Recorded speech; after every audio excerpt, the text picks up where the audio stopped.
इस वीडियो में बात करेंगे शिक्षक बहाली के ऊपर, यानी कि बिहार में जो शिक्षक भर्ती परीक्षा अभी रिसेंट में हुई है बीपीएससी टीआरई 3 के माध्यम से, उसमें बैठने वाले जो भी एस्पिरेंट्स हैं, इस वीडियो को अंतिम तक जरूर देखिएगा, क्योंकि इस वीडियो में हम बात करेंगे कट ऑफ के ऊपर।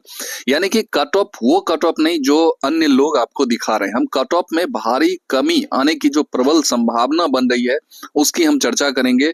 यानी कि कम मार्क्स लाते हुए भी आप शिक्षक बन जाएंगे, इसकी हम चर्चा करेंगे इस वीडियो के अंतर्गत। यानी कि बीपीएससी टीआरई 3 में बैठने वाले जो भी अभ्यर्थी, जो भी कैंडिडेट हैं, उनको काफी लाभ होने वाला है।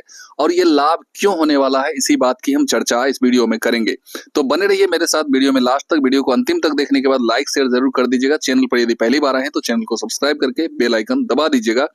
बिना देर किए हुए मैं आपको उस टॉपिक, उस बिंदु की तरफ लिए चलता हूं। उससे पहले आप जान रहे हैं कि आगामी जो बहाली है, यानी कि टीआरई 4, यानी कि नेक्स्ट जो बहाली आएगी टीआरई 4 की, उसकी भी चर्चा जो है जोरों से हो रही है। इसके लिए, इसके रिगार्डिंग भी आप अगर न्यूज देखना चाहें तो आप इस न्यूज को देखे भी होंगे कि शिक्षकों के 1.5 लाख से अधिक पदों पर वैकेंसी जो है जल्द जारी करने की। देखिए, प्रक्रियाधीन जो बहाली होती है उसमें अलग जो है बातें लिखी हुई आपको देखने को मिलेगी, लेकिन यहाँ पर लिखी हुई है कि वैकेंसी जारी होगी। और जल्द वैकेंसी जारी होने का मतलब है कि जैसे ही टीआरई 3 की प्रक्रिया आपको समाप्त होगी तो आपको टीआरई 4 देखने को मिलेगी। यहां पर जो मैं कट ऑफ की बात कर रहा हूं कि कट ऑफ में भारी कमी आएगी, यहां आप एक वर्ड देखिए, प्रेडिक्शन है। ये प्रेडिक्शन कहने का मतलब हो गया कि ऐसा हो सकता है, जो सूचना, जो इंफॉर्मेशन आ रहा है, अगर उस पर मुहर लगती है, अगर वैसा ही होता है तो निश्चित तौर पे आप भी कहिएगा कि हाँ, कट ऑफ जरूर गिर जाएगा। अभी जो सीट आपको कभी कभी आपको 86,000 समथिंग, 86,000 समथिंग जो है सीट कहीं कहीं आपको देखने को मिलता होगा, और कहीं कहीं 87,700 कुछ सीट, ऐसे करके। तो ये ऊपर नीचे होते रहता है। अब मान लीजिए इस सीट के अकॉर्डिंग ही कट ऑफ अगर जारी हो तो कितना कट ऑफ रहेगा, और इसमें कुछ सीट और प्लस हो जाए। 86,000 सीट है, इसमें 40,000, 30,000 सीट और प्लस हो जाए तो स्वाभाविक है आप भी कहिएगा कि कट ऑफ निश्चित तौर पे गिरेगा। आइए उस खबर को मैं आपको दिखाता हूं। यहाँ ये देख सकते हैं कि टीआरई 4 में जो है 1.5 लाख वैकेंसी आने की जो संभावना है, वो न्यूज आप देख सकते हैं। यहाँ पर भी कई जगहों पे जो है यह न्यूज देखने को मिला है, हिंदुस्तान के माध्यम से, अलग अलग पेपर्स के माध्यम से। लेकिन मेन जो यहाँ जो खबर है, आप देखिएगा कि तीसरे चरण की नियुक्ति में बढ़ेंगे अध्यापकों के पद।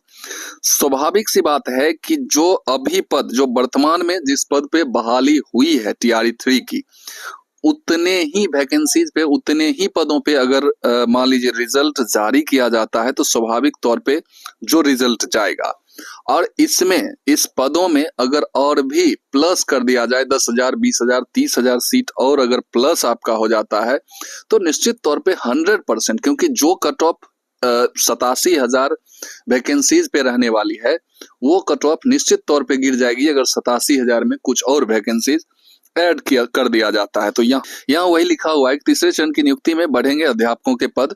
पहले और दूसरे चरण, यानी कि टीआरई 1 और टीआरई 2 की जो बहाली हुई है, उसके जो रिक्त पद बच गए, उन पदों को जो है टीआरई 3 में जोड़ दिया जाएगा।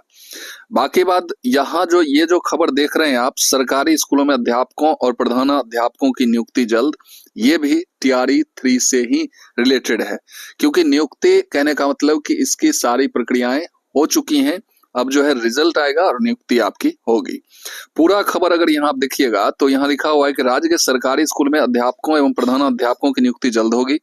पहले, और क्योंकि प्रधानाध्यापक की जो बहाली है, यानी उसका जो रिजल्ट है वो पहले आपको देखने को मिलेगा, उसके बाद टीआरई 3 के जो सामान्य शिक्षक हैं, यानी कि अध्यापक हैं, उनका रिजल्ट आएगा। तो पहले और दूसरे चरण की अध्यापकों की नियुक्ति में रिक्त जो पद रह गए हैं, तीसरे चरण के अध्यापक नियुक्ति में शामिल किए जाएंगे। यहाँ इस लाइन को आप देखिएगा, स्पष्ट तौर पे लिखा हुआ है कि टीआरई 1 और टीआरई 2 की जो वैकेंसीज, जो रिक्ति बच गई है, उसे टीआरई 3 में ऐड किया जाएगा। पहले और दूसरे चरण में रह गए पदों को जोड़ते हुए बैकलॉग की गणना कर जो है एक बार रोस्टर क्लियरेंस पुनः किया जाएगा। पिछले दिनों जो मिथिलेश मिश्र हैं, उनके द्वारा जो लेटर जारी किया गया था, आप भी देखे होंगे कि कई जिलों में नहीं, हम कह सकते कि सभी जिलों में लेटर जारी किया गया था कि आप जो है इसका बैकलॉग सीट ऐड करते हुए इसका रोस्टर आप क्लियर कीजिए, जारी कीजिए।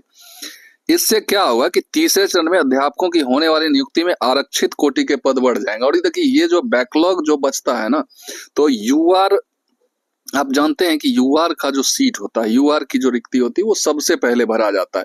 तो किसी भी बहाली में यूआर के पद नहीं बचते हैं। जो आरक्षित वर्ग होते हैं, चाहे यूआर से अलग ईडब्ल्यूएस कह लीजिए, ईबीसी, बीसी, एससी, एसटी, दिव्यांग हो गए, इन्हीं लोगों का पद बच जाता है।